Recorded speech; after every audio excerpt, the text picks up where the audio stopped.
Colonel Shukla हमारे साथ मौजूद हैं। शुक्ला जी, यही आशंका तो थी, यही डर तो था जिसकी बात लगातार कही जा रही थी कि तालिबान की हुकूमत बनने के बाद तमाम जो दहशतगर्द हैं, जो टेररिस्ट ऑर्गेनाइजेशंस हैं, उनको यह लगेगा कि अफगानिस्तान की सरजमीन तो हमारे लिए मुफीद हो गई, फलेंगे फूलेंगे, और अब वही होता हुआ नजर आ रहा है।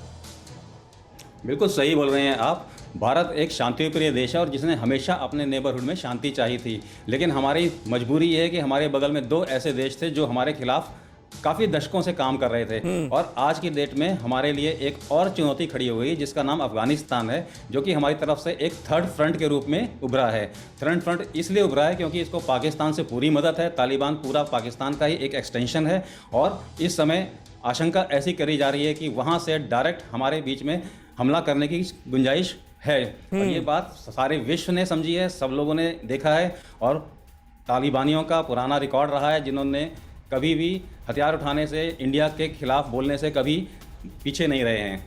आज पूरे देश में, पूरे वर्ल्ड में सब लोग इसके खिलाफ हैं। और चीन, जो पहले से आशंका जताई जा रही थी कि वो भी इनके साथ है, उन्होंने डे बिफोर यस्टरडे 228 करोड़ की एड देने का वादा करके ये ऐलान कर दिया है कि वो भी आतंकवाद के रूप में तालिबानी सरकार को अपना सपोर्ट दे रहे हैं। और ये एक तरह से भारत के लिए बहुत बड़ा खतरा है। भारत को अपनी आंतरिक सुरक्षा बचाए रखने के लिए पूरा ध्यान देना होगा और इस चीज़ को ध्यान देना पड़ेगा।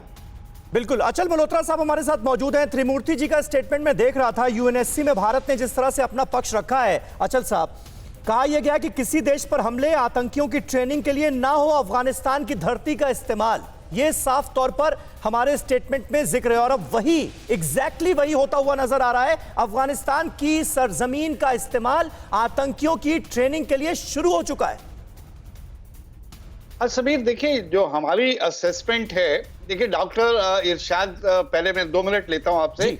डॉक्टर इरशाद साहब कह रहे हैं कि हम घबरा रहे हैं। डॉक्टर साहब, हम घबरा नहीं रहे हैं। हमें सिर्फ अपनी चिंता नहीं है, हमें क्षेत्र की चिंता है, हमें पूरी दुनिया की चिंता है। हम एक बहुत ही कैंडिड असेसमेंट कर रहे हैं कि जो हालात हो रहे हैं, हम उस पर चर्चा कर रहे हैं।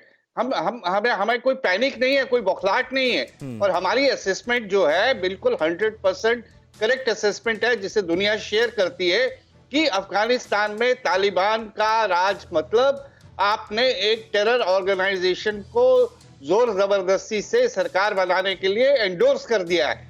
कल को आपको तहरीके तालिबान, पाकिस्तान और बालूच नेशनल मूवमेंट को भी एक्सेप्ट करना पड़ेगा। बिल्कुल। क्योंकि अगर तालिबान एक नेशनल मूवमेंट है, जो आपका नैरेटिव है, हाँ। तो फिर ये सारी भी तो जो है वो नेशनल मूवमेंट्स ही हैं। अब आते हैं इस बात पे। डॉक्टर इरशाद, जवाब देना चाहेंगे जल्दी से, 10 सेकंड में? जी, समीर, हमें सुनिए, फिर ना बीच में बोलना नहीं है अब आपने। देखें, शुक्ला साहब ने कहा कि घबराहट नहीं है। ये क्या है जो शोर डाल रहे हैं पिछले 20 दिन से आप लोग? और दूसरी बात यह है कि आपकी घबराहट वाजे इस तरह है कि आप ही के मुल्क में मुसलमान तंजीमें, सिख तंजीमें वो सर उठा रही हैं आपकी इन गलतियों को देख करके। अब मोदी सरकार का वक्त आ गया खत्म होने का। मैं बता रहा हूं, शुरू कर देते तो कैसे ना रोका जाए आपको? दुनिया में तो जो मुद्दा है उसको डिस्कस कीजिए ना। आप दहशतगर्दों की ट्रेनिंग अफगानिस्तान में हर जिम्मेदार मुल्क के लिए चिंता का सबब है, सिवाय पाकिस्तान। जी, बिल्कुल बिल्कुल। अगर दहशतगर्दों की ट्रेनिंग पर आप खुश हो सकते हैं, कोई भी जिम्मेदार मुल्क, हिंदुस्तानी नहीं, कोई भी जिम्मेदार मुल्क चिंता ही तो जताएगा, उसके खिलाफ ही काम किया जाएगा। आतंकवाद को कैसे खत्म किया जाए, इसको लेकर ही बात की जाएगी, सिवाय आपके मुल्क के। मुझे समीर सुनिए ना, जरा सुनिए।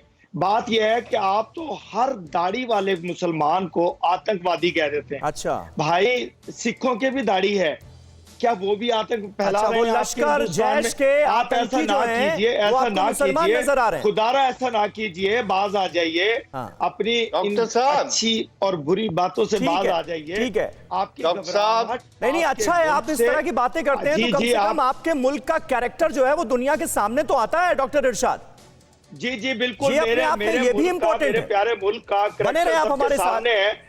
अड़ी सोमवार से शुक्रवार शाम 6 बजे सिर्फ TV9 भारतवर्ष पर।